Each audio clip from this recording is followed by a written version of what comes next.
Buenas tardes a todos. Me llamo Beatriz Ruiz y a nombre de la Fundación INOMA, creadores del sistema educativo basado en videojuegos TAC TAC TAC y de Básica Asesores Educativos, les damos la más cordial bienvenida en este webinar del año 2022, en donde el tema que trataremos es estrategias didácticas disruptivas. Los eventos del último año han cambiado la manera de trabajar y de planear y por tanto de enseñar y de aprender. Y la tecnología, las redes sociales, las comunicaciones han sido clave para enseñar y desarrollar habilidades en nuestros alumnos.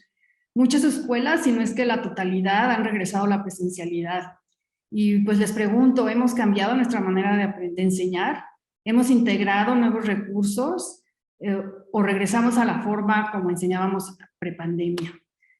Pues hoy tenemos unos invitados muy especiales porque son personas que han innovado y han implementado diferentes estrategias para aprender y para enseñar con los niños, que nos gustaría que conocieran y compartiéramos. Probablemente algunos han utilizado algo como lo que ellos han hecho, sin embargo, pues bueno, es el momento de conocerlos y de ver de qué forma poder incorporar algunas de estas ideas en nuestros salones de clase.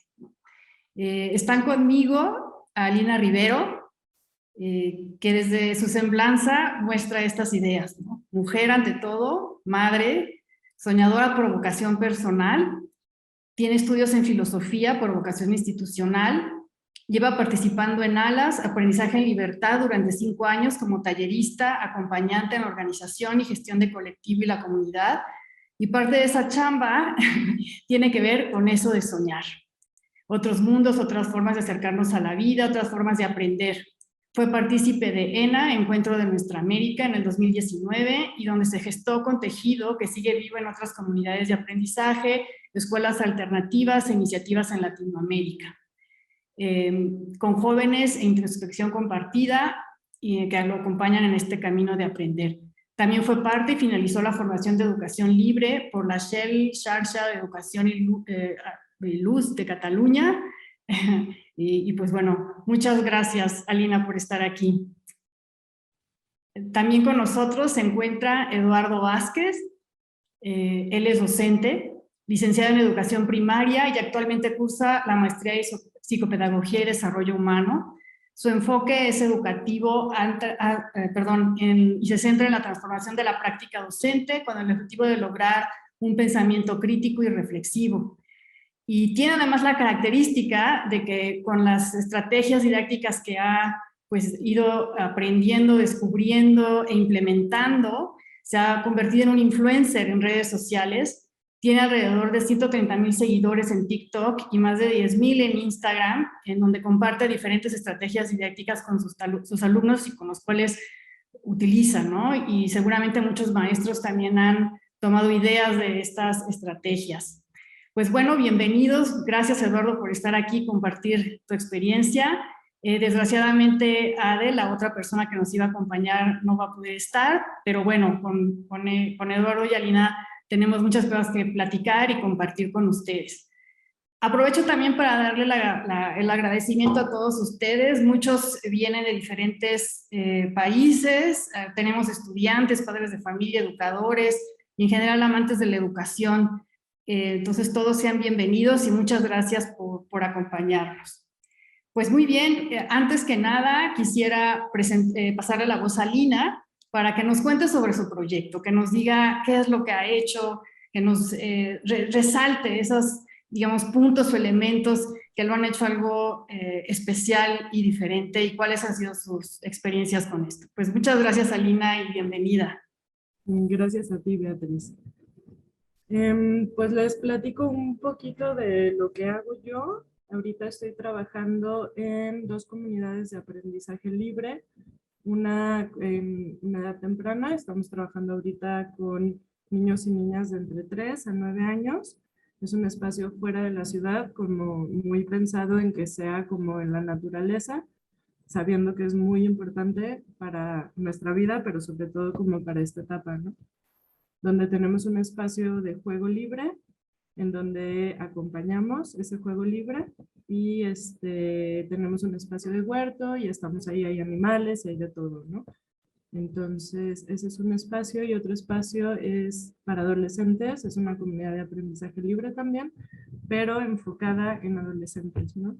Es pues otro cantar por las edades y las etapas y es también un proceso de acompañamiento a su aprendizaje, ¿no?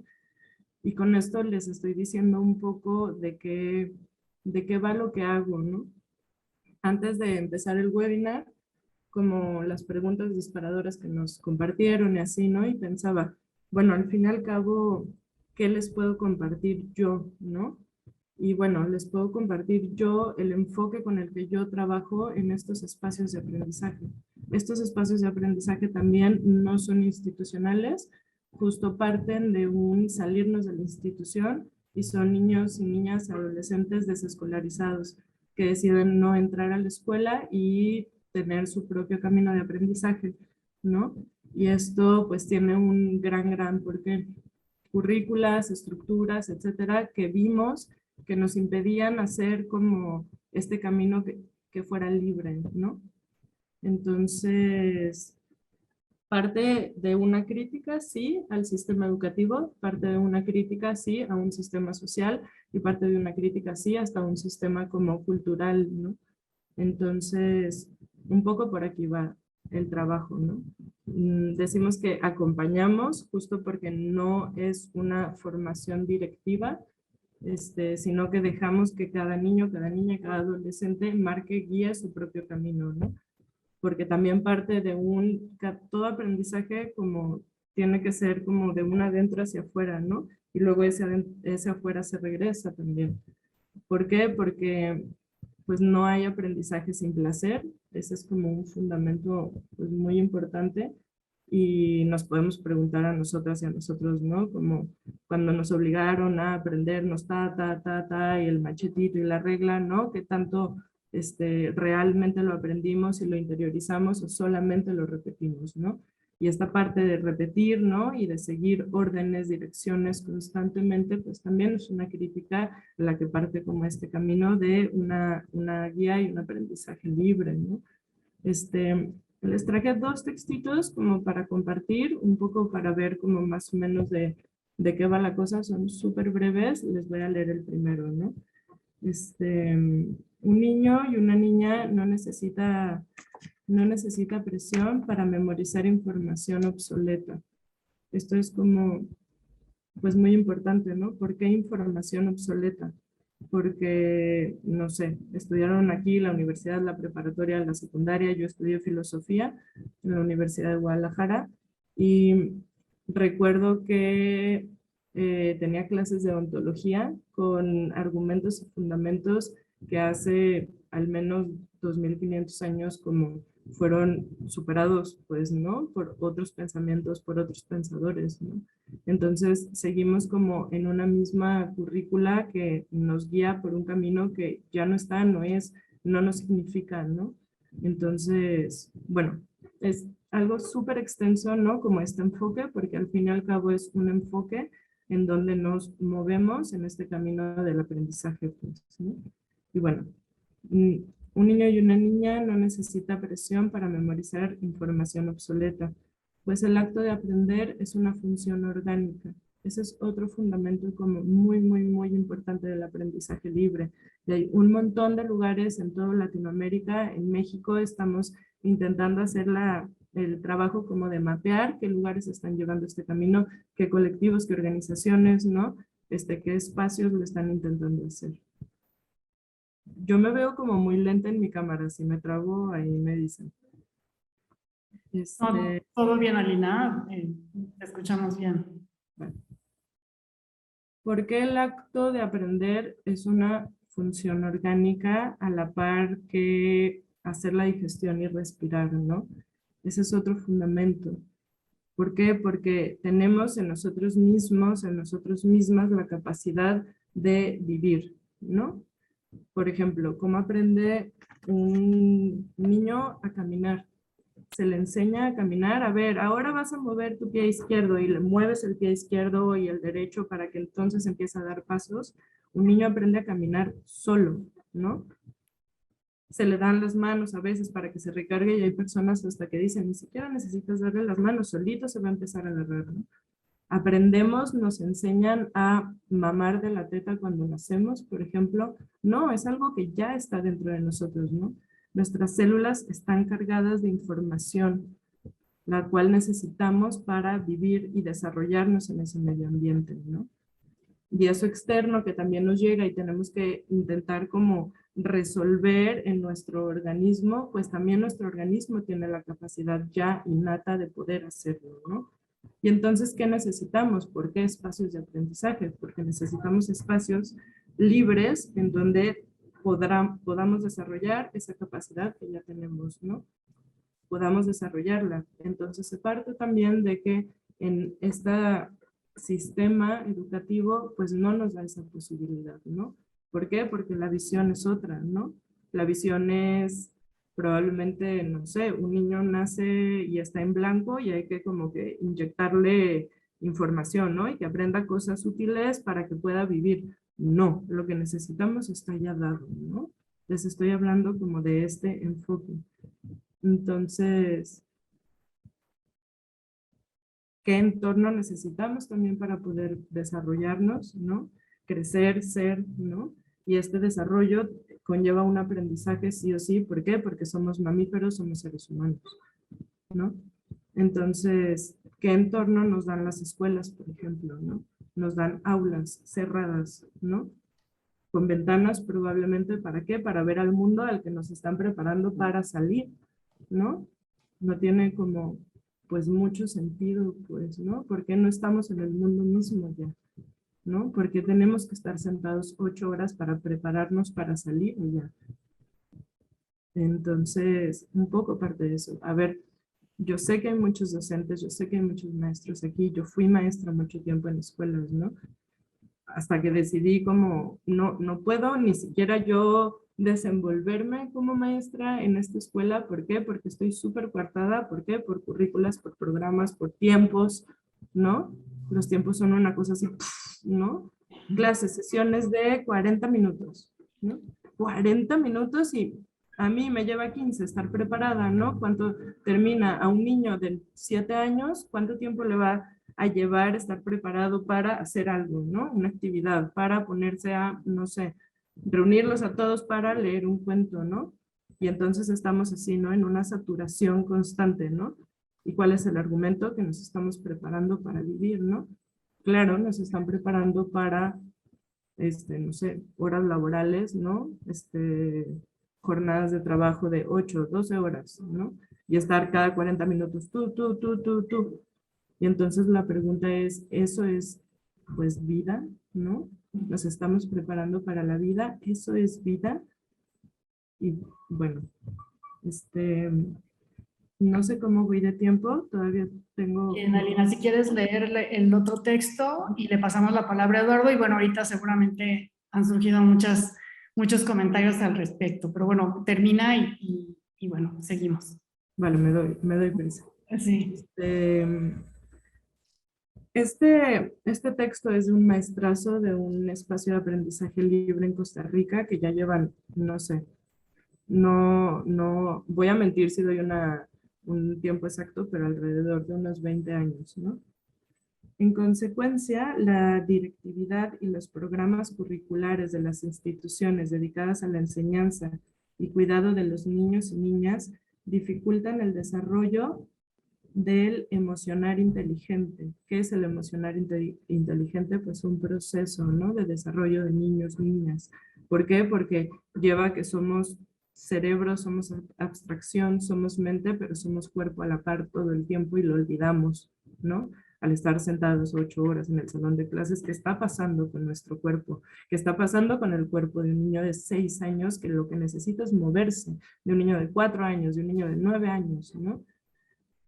Y bueno, que se da por medio del juego libre, la conversación espontánea y la exploración del mundo en que todo organismo se haya comprometido, ¿no? Habla de esta ruptura con la vida, de esta ruptura cárcel que representan estas instituciones, ¿no? Que nos dicen todo el tiempo, siéntate, obedece y repite. ¿Para qué? Para podernos implementar como en un sistema social que nos va a decir toda nuestra vida, siéntate, obedece y repite. ¿Para qué? No para vivir, sino para sobrevivir, ¿no?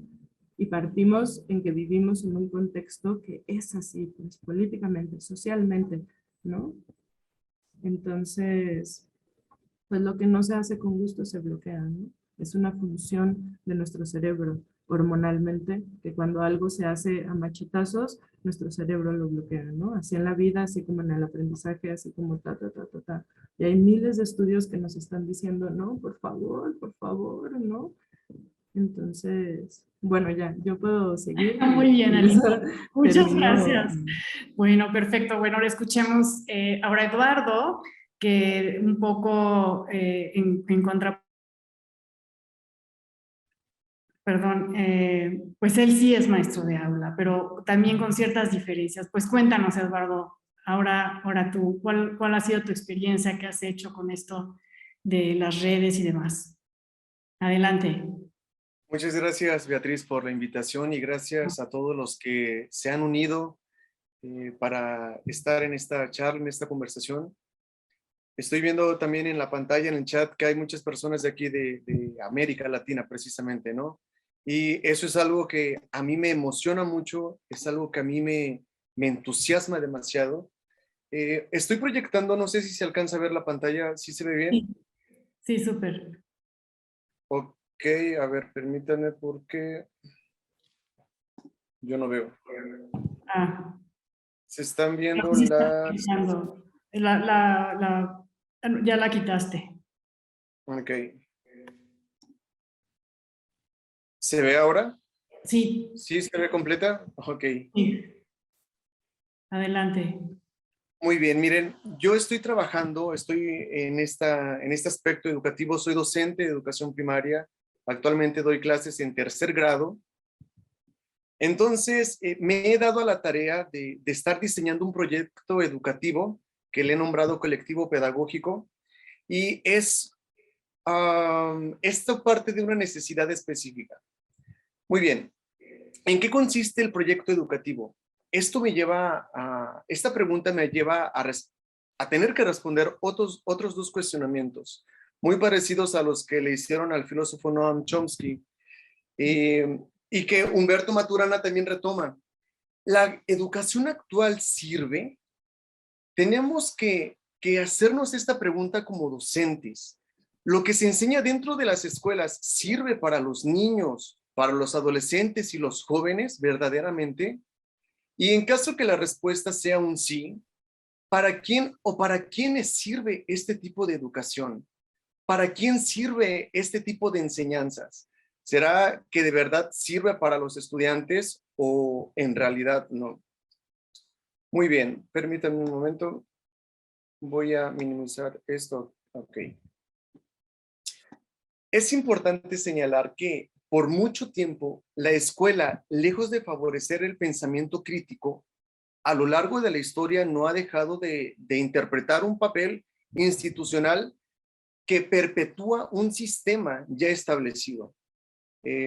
Y no tenemos que irnos tan lejos. Es evidente que el mundo cada vez se vuelve más inhumano, se vuelve más frío, se vuelve más desleal, ¿no? Lo podemos ver porque el mundo ha estado cubierto ya ahora por una cultura individualista en donde solamente se piensa en el bienestar personal y se deja de lado este aspecto colectivo. Este planteamiento como colectivo pedagógico o estas propuestas que van enfocadas para estudiantes, primero se pregunta como, ¿a quién está dirigido este proyecto educativo?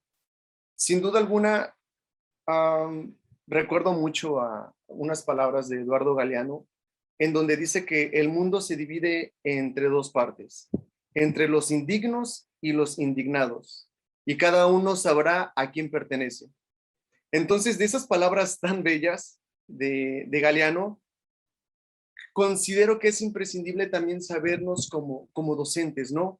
¿Qué es lo que queremos lograr con nuestra labor, con nuestra práctica? Simplemente llenar a los niños de contenidos y contenidos o de aprendizajes esperados más y más y más, o en verdad lograr que los niños creen una conciencia de ellos mismos y que puedan comprender que sus acciones repercuten en un colectivo, en el mundo, en cada uno de nosotros. Entonces, este proyecto educativo está dirigido a docentes que se asumen como sujetos históricos, que trabajan dentro de sus aulas para contribuir con un mundo menos discriminatorio, con un mundo menos deshumanizador, con una práctica educativa que se preocupa más por el futuro de cada uno de los estudiantes y, ¿por qué no?, también inclusive nuestro mismo futuro como docentes. Muy bien, este proyecto educativo yo lo tengo dividido. Perdóname que te interrumpa, nada más, es que no sé si Sí. estás pasando las láminas. Seguimos viendo la de, perfecto, porque apenas cambiaste, ¿verdad? Ahorita. Sí, perfecto, quitaste tu sonido. A ver, ahí. ¿Listo? Perfecto. Gracias. Ok, sí, muy bien. Existen 3 líneas de acción dentro de este proyecto o de esta propuesta que se está trabajando, que es el colectivo pedagógico. Estas 3 líneas de acción son colectivos solidarios, una propuesta didáctica contra la cultura individualista. Se plantean actividades, estrategias didácticas para que se fomente este sentido de colectividad dentro del aula. También hay otra línea de acción que se llama Otro Mundo Posible. Aquí se implementan estrategias contra la desigualdad, la discriminación, la injusticia. Y por último, tengo otra línea de acción que trabajo con los estudiantes que se llama Dialéctica para Niños. Este es un espacio para enseñar a dudar de todo y de todos. Nadie se salva de que haya una duda, inclusive yo. Los niños pueden dudar de mí, yo dudo de ellos, pero en específico de sus ideas, no de su persona, ¿no? De las ideas. Hay que dudar de las ideas. Es importante señalar que al yo trabajar dentro del sistema educativo, pues hay un currículum que se debe cumplir. Entonces, se busca la forma, como docentes debemos también tener esta habilidad de buscar e ir más allá. Si el aprendizaje esperado me dice, tienes que abordar esto, como docente, yo puedo tener esta apertura de decir, ok, ¿cómo lo abordo? Pero también cómo trasciendo de ello. No que simplemente se quede en lo que igual puede ser importante, pero puede tener ciertas limitaciones, sino yo ir más allá. Entonces, estas 3 líneas de acción se pueden vincular directamente con algunos aprendizajes esperados que están en el mismo plan y programas de estudios. Y esta forma en la cual se puede trabajar es con el currículum implícito, ¿no? O currículum oculto, en donde si veo parte de la currícula, se aborda, se aprende, pero se va más allá de ello. Y en específico, yo en este momento quiero hablar de una línea de acción que hemos trabajado o de una actividad que se trabajó dentro del aula que pertenece a Otro Mundo Posible. Estrategias contra la desigualdad, la discriminación y la injusticia. Esta actividad llevaba por título Arroz con leche porque fue el nombre de la canción que se abordó. Y esta secuencia didáctica era para fortalecer el respeto y la equidad dentro del aula. Cabe señalar que para cada estrategia o cada actividad que nosotros planteemos a los estudiantes, debe partir de sus intereses, porque yo no puedo llegar con el estudiante y decir, hoy vamos a ver esto y no me importa lo que ustedes piensen, si les aburre y demás, no es asunto mío. Considero que como docentes no podemos tener esta actitud. Debemos partir siempre de sus intereses y yo quería abordar un punto que venía como contenido, que eran las canciones infantiles. Es un tema de 3er grado. Pero para antes de abordar el contenido, yo les solicité que escribieran el nombre de su canción favorita y redactaran el mensaje principal de la canción. ¿Cuál era ese mensaje? Entonces los niños llevaban sus canciones, pues, de reggaetón, ¿no? Muy comunes, como, no, yo, Hawái, de Maluma. Ok, ¿cuál es el mensaje? Es una canción para la ex. Entonces, niños de 3er grado ya venían con este tipo, ¿no? De canciones. Y es, ok, bueno, entonces es una canción para la exnovia. Y ya dentro del diálogo, dentro del mismo trabajo en el aula, era como, ok, estas son canciones que a ustedes les gustan y ahora vamos a escuchar canciones que a mí me gustan, pero son canciones infantiles. Entonces fue ahí cuando sale esta canción que se llama Arroz con Leche. Seguramente muchos la conocen, la canción Arroz con Leche tradicional, en donde plantea, ¿no? Que no sé si debo cantarla. La canción de Arroz con Leche dice, Yo creo que arroz sí. con... Así, la Sí. canción original, ya iba, ya estaba inspirado. Ok, la canción original dice lo siguiente, arroz con leche me quiero casar con una señorita de la capital que sepa barrer, que sepa planchar, que sepa abrir la puerta para ir a jugar. Con esta sí, con esta no, con esta señorita me caso yo. Esa es la canción tradicional, pero quise aprovechar este tema específico y abordar un problema muy grande que es la desigualdad o la falta de equidad, ¿no? Dentro de la cultura de hoy en día hacia las mujeres. Esta canción en específico habla de una señorita, ¿no? Que sepa barrer, que sepa planchar. Les mostré después esta otra canción que se las voy a poner. Tengo grabación del video. Eh, Permítanme un momento. ¿Se escucha? ¿Se ve? Sí.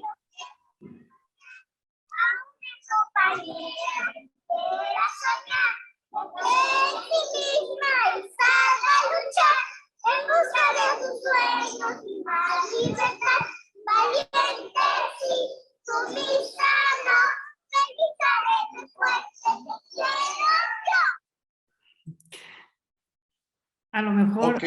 no sé qué tan claro se escuchaba la letra, pero a lo mejor nos puedes repetir un poquito lo que decían los niños, nada más para estar claro de que entendimos todos. Sí. La canción dice, arroz con leche yo quiero encontrar a una compañera que quiera soñar, que cree en sí misma y salga a luchar por conquistar sus sueños y más libertad. Valiente sí, sumisa no, feliz, alegre, fuerte, te quiero yo. Entonces, los niños escucharon estas dos canciones y aquí viene otra parte de esta estrategia y esta propuesta que consiste en la actividad 3, donde los niños analizaron y dialogaron el mensaje de ambas canciones.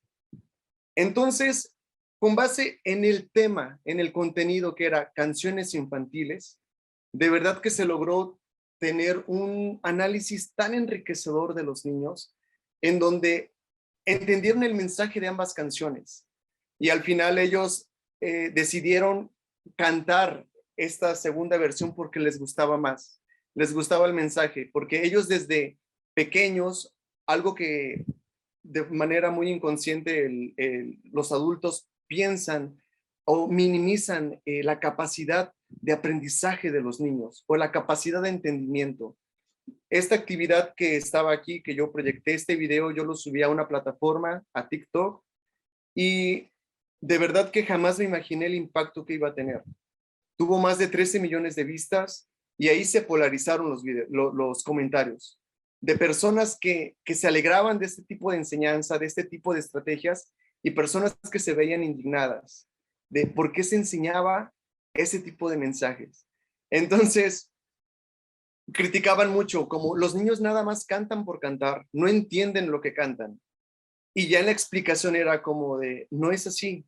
O sea, previo a este video hay un trabajo que se hace con los estudiantes, un trabajo de análisis, en donde ellos comprendieron, ¿no? Que una canción visualizaba a la mujer como en esta cuestión donde tenía que hacer labores de la casa, que no es algo malo, o sea, no es propiamente malo, pero nada más se quería casar por eso, por una mujer que pudiera barrer y pudiera planchar, ¿no? Y en la otra decía que buscaba una compañera que creyera en sí misma, que luchara por sus sueños. Entonces los niños y las niñas se vieron como entendieron el mensaje a pesar de que son niños, ¿no?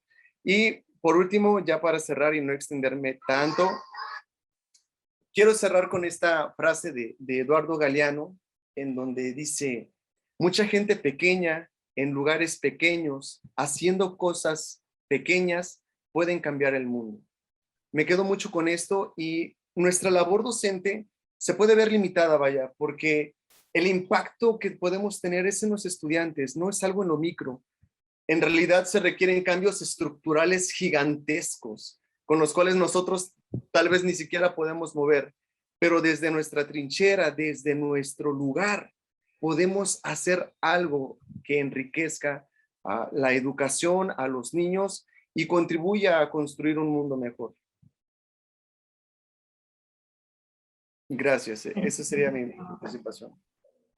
Muchísimas gracias, ¿no? Increíble pues este trabajo y esta iniciativa que compartes con todos.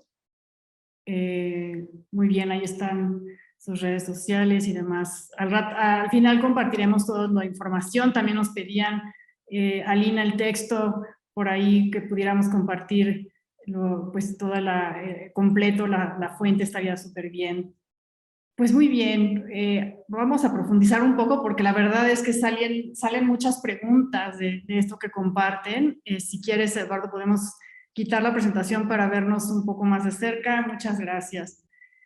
Pues muy bien, digo, la primera pregunta es, pues sí, ¿no? En el caso tuyo, Alina, con el trabajo que haces, pues consideras que además tienes un espacio especial, diferente, en donde tienes toda esta libertad como tú lo mencionas. Y pues una de las grandes preocupaciones muchas veces de los maestros es cómo aterrizo, qué de eso que puedo yo vivir de una manera más libre, más, digamos, viniendo de los niños, ¿no? Y yo creo que esto es algo súper importante, que ustedes piensan como centro qué es lo que el niño necesita, cuál es esa naturaleza del juego, de la libertad, de la experimentación. Y creo que algo todavía más valioso del escucha, ¿no? El que ustedes escuchan a los niños y ven y parten de lo que ellos proponen, de lo que ellos se cuestionan.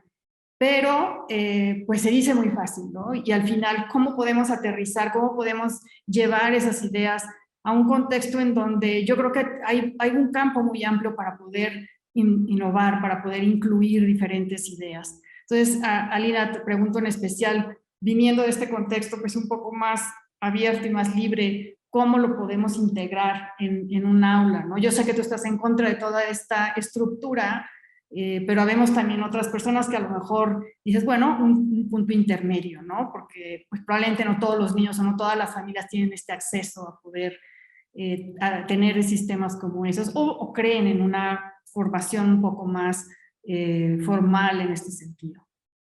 Entonces, pues ahora sí. Yo creo que todo sistema tiene grietas, ¿no? Y lo que nos acaba de compartir Eduardo fue una grieta que él encontró y pudo hacer este ejercicio, pues, ¿no? Entonces, pues, una parte es buscar esas grietas. Si son madres, son padres, pues buscar esos espacios como para que sus hijos o los niños tengan estos espacios de juego libre en donde puedan como expresar, desarrollarse, etcétera, ¿no? Mucho también del conflicto interno psíquico, ¿no? De todas las vivencias que pasa un niño se pueden desarrollar y desenvolver en un contexto de juego libre donde no es directivo y donde no está como guiado, no tiene un propósito, sino el más que jugar, pues, ¿no? Que sea espontáneo, ¿no? Entonces, pues buscar esos espacios se puede, ¿no? Un parque, cualquier lugar, ¿no? No se necesita mucho, pues, para que un niño se ponga a jugar. Los niños se ponen a jugar solos, simplemente hay que dejarles jugar, ¿no? Y no interrumpirlos, sino guiarlos, que jueguen, que saquen todo eso que tienen adentro, pues. Y es algo que, pues, muy pocos espacios de aprendizaje como dejan, ¿no? Si tienen espacio para que esos niños puedan hacerlo en las escuelas en las que trabajan, etcétera, pues háganlo, ¿no? Así como la invitación es a buscarlo, a gestionarlo, ¿no? Simplemente darles ese tiempo y ese espacio en sus vidas para que puedan hacerlo, ¿no? Sí, correcto. Y en ese sentido, ahorita mencionabas cuestionarlos, ¿no? Creo que algo, y de hecho lo mencionó Eduardo, de ponerlos a dudar, me parece una maravillosa expresión o palabra, porque al final eso es lo que buscas, que el niño se cuestione, que el niño pues se conflictúe, ¿no? Para que de allí pues genere este pensamiento crítico y diga por dónde va, ¿no? Y él solo vaya descubriendo cosas. ¿Cómo lograr esto cuando probablemente como maestro, en donde sabemos la enorme responsabilidad que tenemos de educar, dejamos las manos en los niños, ¿no? Les pasamos la batuta, cuestiónense, o sea, ahora ustedes pregúntenme a mí, ¿cómo lograr que el maestro pueda transformar ese papel un poco más de primera persona y de guía a ver, yo te escucho, niño, y dime por dónde debemos aprender? Ahora sí que cualquiera de los dos. Bien, si gustan yo respondo. Es esencial que el docente se quite como de esa figura autoritaria, esa parte donde está en un escalón más arriba, donde todo lo sabe, donde todo lo puede, en donde todo lo da, mientras que los niños son simplemente como recipientes que reciben todo, cuando no es así. O sea, realmente el aprendizaje se construye de forma colectiva y es importante que los estudiantes sepan eso, o sea, que el docente también está aprendiendo, también se equivoca y nosotros como docentes permitirnos equivocarnos también, porque es como, yo no me puedo equivocar frente a los niños. Claro que no, o sea, pasa, somos seres humanos y no el hecho de que seamos docentes significa que todos lo sabemos. Entonces, lograr crear este aspecto en donde los estudiantes logren dudar de todos y de todo y se permita también que como docentes nos abramos a este quiebre de ideas, yo lo he logrado desarrollar poco a poco, es un proceso paulatino, implementando diferentes estrategias, ya sea, por ejemplo, leyendo ciertos cuentos en donde te dan pie a analizar la situación, el porqué de la historia o el por qué un personaje actúa de tal forma. Y todo eso ya se puede llevar en la vida real, porque los cuentos que comúnmente ocupo tienen esta cuestión. Es un cuento, es un personaje, podría ser un lobo, pero en realidad en la vida cotidiana, ese lobo puede ser un papá o puede ser un tío o un maestro. Entonces, lograr ese tipo de reflexión en los estudiantes se da con base en que los niños puedan ir moviendo, o sea, vinculando historias con la vivencia diaria y demás. Sí, padrísimo, Eduardo. Alina, ¿qué te viene a la mente? ¿Cómo, digamos, en ese sentido que menciona Eduardo, quitarnos este papel de ser el protagonista, cómo lo trabajas, cómo funciona? Porque al final tiene que haber una guía para los niños, ¿no? Tiene que haber alguien que, pues, de alguna forma traduzca o guíe un poco hacia dónde descubrir o cómo experimentar, cómo lo trabajan ustedes. Pues justo como mencionaba antes, decimos que acompañamos, ¿no? Acompañamos esos espacios y acompañamos a los niños y a las niñas, a los adolescentes, pues. Acompañamos de una forma en donde nos aseguramos que el espacio o el contexto sea un espacio seguro, por ejemplo, ¿no? ¿Para qué? Para que entonces puedan estar libremente sin tener como que estarse cuidando, por ejemplo. Acompañamos de una forma en la que observamos sus procesos, ¿no? No interferimos a menos de que sea como muy necesario interferir, ¿no? Que haya una situación de riesgo para interferir. Incluso los conflictos, ¿no? Los conflictos son un gran tema, por ejemplo. Y en los conflictos se intenta que resuelvan los conflictos ellos y ellas mismas. ¿Para qué? Para que aprendan a resolver conflictos, porque conflictos va a haber en el resto de su vida, pues, ¿no? Esta parte como que estaba leyendo los comentarios y decían como hay que estimular para etcétera, etcétera, ¿no? Y como este enfoque que hoy vengo a compartirles, ¿no? Hay un montón de enfoques y yo no creo que haya una verdad absoluta jamás, ¿no? Pero este enfoque parte en que tenemos esa capacidad, nada más es cuestión de dejar desarrollarla. ¿Qué necesita un niño? Pues un espacio en donde pueda estar gateando y no se pegue o se caiga por las escaleras, y un adulto que esté ahí a disposición, ¿no? Parte del acompañamiento es estar en disposición de acompañar, ¿no? con tu atención, con tu capacidad, con calma, ¿no? Para poder hacerlo, no estando como rápido todo el tiempo, como lo mencionaba antes, con estos espacios, ¿no? Con estos tiempos, por ejemplo, ¿no? Un niño que quiera jugar o que se quiera poner a cantar una canción, como no interrumpirle. ¿Por qué? Porque ya es la hora del lunch y te tienes que ir a comer, ¿no? O en las mañanas, ¿no? Nuestras rutinas diarias, pues lávate los dientes, córrele, vámonos, etcétera, etcétera, pues. Y no estoy criticando como el trabajo del docente, estoy criticando un sistema mucho más amplio. Claro. Eduardo, querías, levantaste la mano. Sí, retomando un poco el punto anterior donde se comentaba, ¿no? Cómo lograr que los estudiantes duden o como docente también tener esa apertura. Es algo que también lo he trabajado y es algo muy bonito. Retomo dos derechos que planteaba Humberto Maturana que no figuran, ¿no? En los derechos humanos que son muy importantes, que es el derecho a equivocarse y el derecho a cambiar de opinión. Eso se trabaja dentro del aula, que todos podemos cambiar de opinión y esto no tiene por qué ocasionar conflicto con el grupo. Todos podemos equivocarnos y no tiene por qué haber un conflicto. Entonces, eso era algo simplemente que quería también mencionar. Sí, súper importante lo que mencionas. Sí, Alina. No, nada más como esta parte, por ejemplo, como el enfoque que les comparto hoy, esta parte de que duden, etcétera, etcétera, como parte también desde que las personas dudamos por nosotras mismas, ¿no? Más bien se nos cuarta esta parte de dudar, ¿no? Cállate y siéntate, ¿no? No andes preguntando, por Tonterías. así decirlo, ¿no?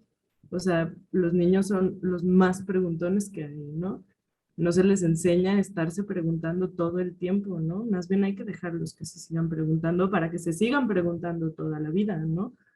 Más bien recibimos adolescentes ya coartados que no se están preguntando, que están conectados al celular o a la televisión, a los videojuegos, ¿no? Y esa capacidad está como súper fragmentada, ¿no? Como estamos fragmentados en nuestra vida diaria. Y esta parte como de lograr y la expectativa, ¿no? Es también parte como de esta crítica a la currícula, ¿no? ¿Qué se tiene que lograr con una persona, ¿no? ¿Quién pone esos objetivos, no? Que sepan qué cosas, pues, ¿no? Y yo invitaría como a preguntarnos a nosotras y a nosotros mismos, ¿no? Como, no sé, yo detestaba matemáticas, por ejemplo, ¿no? Y creo que es algo súper común, ¿no? ¿Por qué detestaba matemáticas? Métodos, escuela, yo qué sé, ¿no? Porque me daba muchísima flojera. Y estudié filosofía porque yo solamente quería leer, ¿no? En la universidad y no estar viendo esas cosas. Tuve que tomar lógica 1, 2 y 3, ¿no? Y no me lo esperaba y fue, pero bueno, esa es otra historia, ¿no? Entonces, como decir, bueno, y al final que no sé sacar una raíz cuadrada en este momento, ¿no? Y es un ejemplo súper nombrado. ¿Y de qué me va a servir sacar una raíz cuadrada? No sé, pero cuando la necesite la voy a aprender. ¿Por qué? Porque la necesito. Y es el mismo proceso con lectoescritura, ¿no? Yo he visto cómo niños que no se les está dirigiendo para que aprendan a leer y escribir, para que logren aprender a leer y escribir cuando tengan 6, 7 años, ¿no? Que en un día deciden, oye, quiero aprender a leer y escribir porque me interesa leer eso. En 3 días aprenden a leer y escribir. Entonces, esa parte. Y Sí. ya ahorita que estoy tomando la palabra, me faltó contestar a lo de los textos. Eduardo mencionó a Maturana. Maturana es así, un súper referente, ¿no? Con este concepto de la autopoiesis, que es el organismo que se sostiene a sí mismo, ¿no? Como un organismo autónomo que puede aprender por sí mismo, pues el aprendizaje está dado ya, ¿no? No se necesita inculcar, pues, ¿no? Maturana es justo el que propone ese concepto. Y Maturana es un gran, gran, gran referente en toda la educación libre y en todos los espacios de aprendizaje libre, justo por eso, ¿no? Que no sean directivos. ¿Por qué? Porque no es necesario. Claro. Sí, Y ahorita que así, perdona. no, y otra nada más, hay un francés que se llama André Stern. Igual ahorita lo escribo en el chat. Tiene unos videos muy buenos donde habla de su experiencia y habla sobre estos aprendizajes. Él nunca fue a la escuela, ¿no? sus papás, a su hermana y a él nunca los metieron a la escuela y habla de todo lo que hizo en su vida, ¿no? Y su papá sostenía un espacio como de pintura maravilloso. Y bueno, es una gran historia, pero son dos muy buenos referentes. Sí, muchas gracias, Alina. Sí, en este tema que saca sobre las matemáticas, bueno, es todo un tema y creo que va ligado un poco a lo que mencionaba Eduardo del equivocarse y el error, ¿no? Yo creo que tener la posibilidad de ver como persona, como humano, que pues no todo es perfecto y que podemos equivocarnos y no pasa nada, es algo súper esencial que los niños desde pequeños no le tengan miedo al error, como mencionaba Eduardo. Entonces, creo que en especial de matemáticas, que es un área en la cual me he especializado también, se encuentra toda esta forma de entender a las matemáticas como un área en donde solo existe una respuesta y una forma o procedimental de aprenderlas, cuando estamos rodeadas de ellas, ¿no? Cuando la vida, la naturaleza, pues está rodeada de las matemáticas y es algo maravilloso cuando se enseña desde otra perspectiva. Entonces, creo que romper estos esquemas curriculares, yo creo que no es decir, lo que se enseña en el programa, desde mi punto de vista y como opinión, no está mal, pero es importante no quedarse allí, ¿no? Como dice Eduardo, buscar y compartir de otra forma esos conocimientos y hacer que los niños también vayan más allá y se cuestionen sobre eso, ¿no? Muchas veces de niña recuerdo que pues si preguntabas más de lo que se pedía en un determinado tema, pues era salirte del tema y por lo tanto no lo tocamos, ¿no? Y no se estudia. Ahora no, ahora ya se trata como de que los niños mismos pues vayan un poco más allá de lo que se está viendo y se cuestionen de que si es verdad o no. Y creo que ese es un papel muy importante como guía, como mediador. Y en este sentido, digamos, creo que una de las cosas como los niños han logrado, por lo menos ahora lo observo en los pequeñitos, de romper y de ser curiosos, pues en cierta forma nos han ayudado pues la tecnología, ¿no? El llegar y que encuentras este mundo de información y desde pequeños decimos, bueno, es que cómo el niño puede moverse dentro de una tableta, una computadora, cómo lo usa, no sé, es algo, ya son nativos digitales, como se dice ahora. Y todo este mundo de información y esta manera de investigar, pues también yo no la veo mal, o sea, en general pues es algo muy positivo. ¿Cómo la Lina, y sobre todo en el contexto en el como estás, lo promueven? O sea, de alguna forma también es una forma de tener acceso a información, de poder enriquecer ese pensamiento y aprender pues a discernir entre aquello que me sirve y lo que no, y lo que es cierto y lo que no. Y en lugar de prohibirlo, pues es mejor enfrentarlos y a que los niños mismos descubran qué es bueno y qué es malo. ¿Qué opinas al respecto desde el contexto en el que ustedes trabajan, ¿no? Todo el tema de la tecnología y toda la información que se tiene tan a la disposición de niños y adultos. O sea, aparte de acompañar desde una forma respetuosa el proceso de crecimiento, es también detectar, observar, conocer como en qué etapa de desarrollo está cada infante, ¿no? Odio la palabra infante, pero ya lo dije. Ay, bueno, Cada niño, cada niño.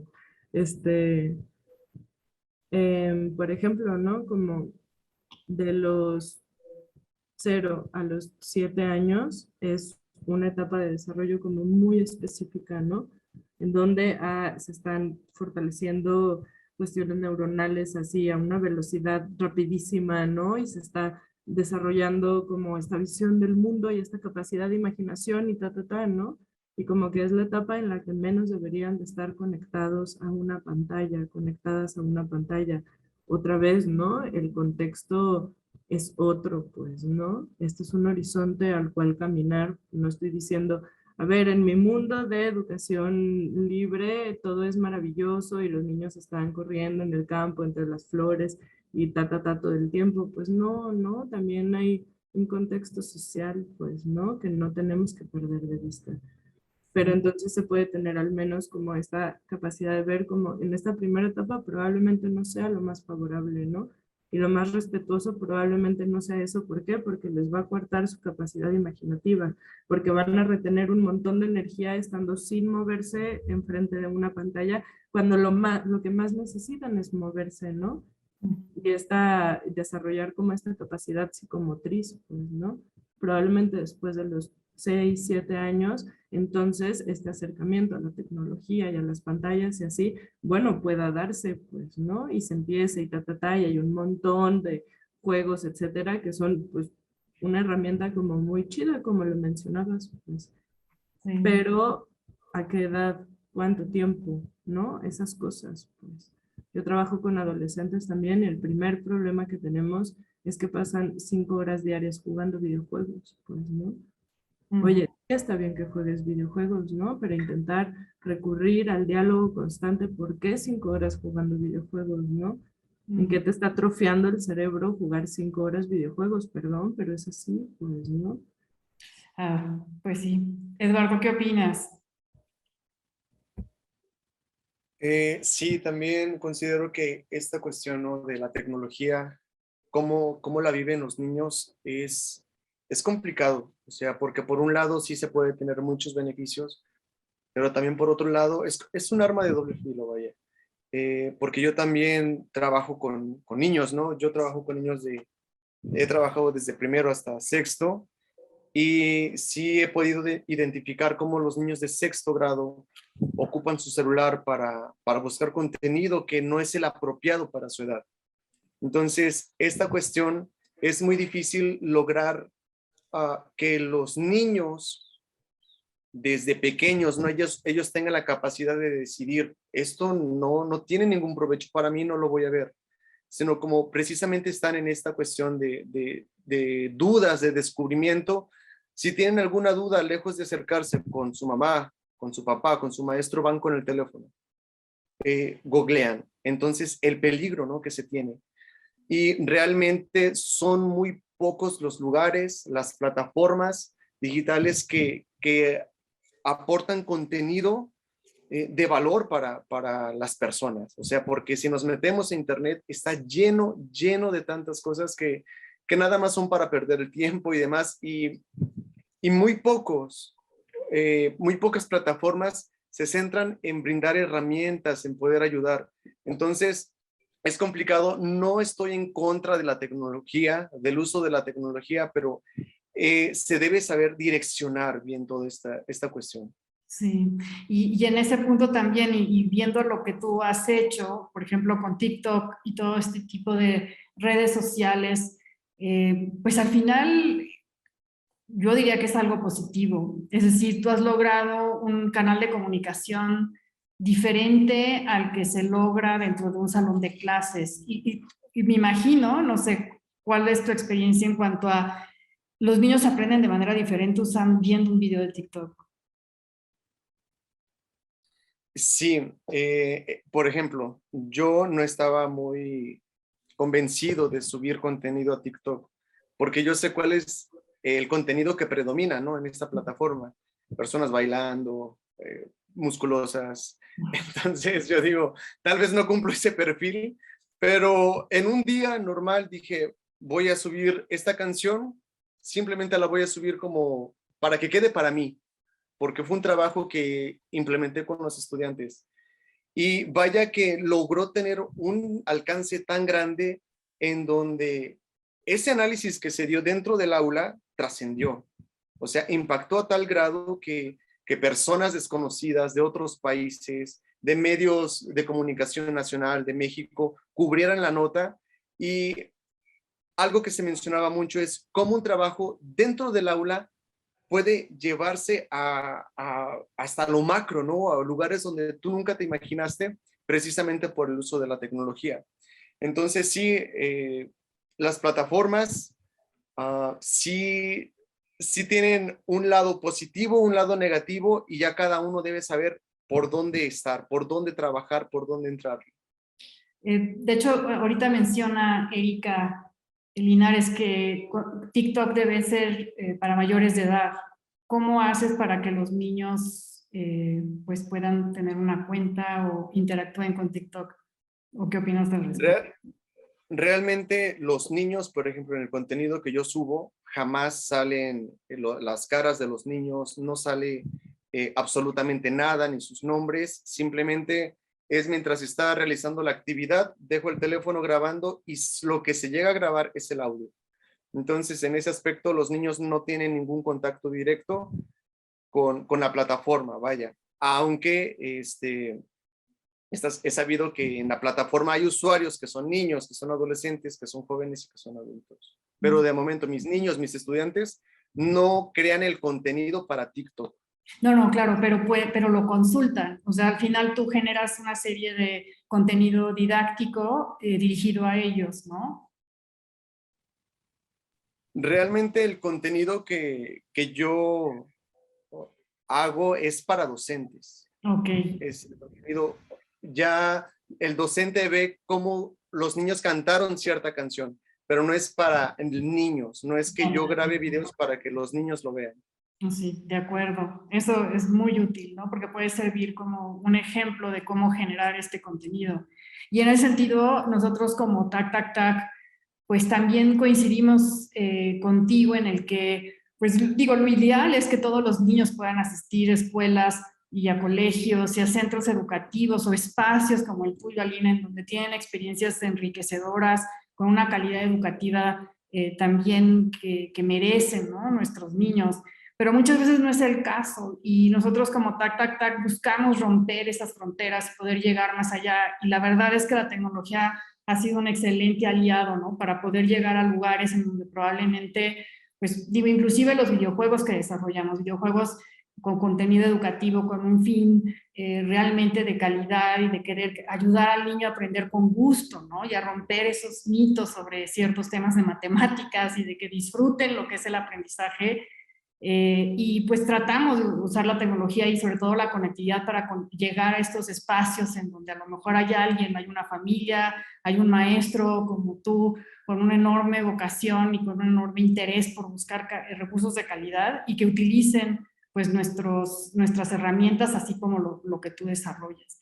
Entonces, sí creo que es un gran dilema, creo que dar una respuesta a que la tecnología es buena o no, con límites, sin límites, hay edades para esto, pues es complejo, pero sabiéndola usar creemos por lo tanto que podemos ayudar mucho a estos espacios y sobre todo a nuestros niños y a maestros que también, ¿no? Se encuentran en lugares remotos o lugares en donde a lo mejor no tienen acceso a muchas opciones, o que Internet se convierte en ese espacio contrario, ¿no? Lleno de gente, lleno de cuestiones y de recursos que no hay tiempo también. El aula, el trabajo como docente es muy complejo, ¿no? Y no tenemos el tiempo de estar buscando y a lo mejor seleccionando. Y pues bueno, esto que tú haces pues nos ayuda mucho a que tengas opciones de cómo enseñar.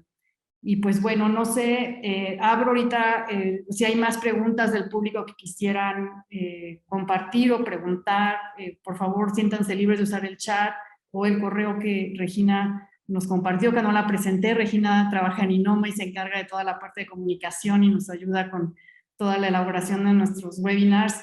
Pero bueno, si existe alguna otra pregunta, pues sí, aquí nos menciona, ¿no? Hay una brecha digital importante además ahorita con la pandemia pues se hizo más evidente, entonces es complejo, es complejo, pero pues es una opción de llevar estas ideas y de poder compartir estrategias diferentes de otros lugares del mundo, ¿no? Pues muy bien, pues nada más para cerrar, que ya estamos al tiempo, les preguntaría que con una palabra, ¿qué se llevan de este webinar? Alina. ¿Puedo explicar mi palabra o no puedo? Sí, claro. Es que ya sé que estamos a tiempo.